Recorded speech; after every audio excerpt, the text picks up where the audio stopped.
Як ти оцениваешь сегодняшний матч? Ну, честно, матч, несмотря на счет, получился очень сложный. Мы контролировали игру, наверное, с самого начала, поджали команду, забили быстрый гол. Ну, честно, была сложная очень игра.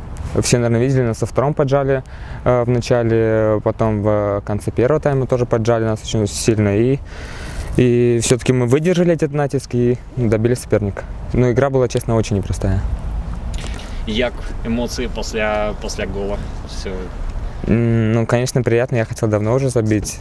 Не получалось, наверное, может, мастерства не хватало забить, но сегодня получилось. Опять сегодня было не один момент, и, к сожалению, он забил только один гол. Мог забить больше. Чему вот не забивали вот с энергетиком, например?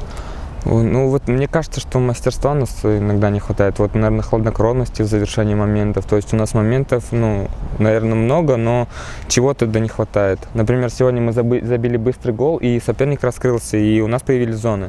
До этого, если мы не забиваем быстрый гол, соперник садится, закрывается и не дает нам играть. Поэтому приходится так очень сложно взламывать оборону.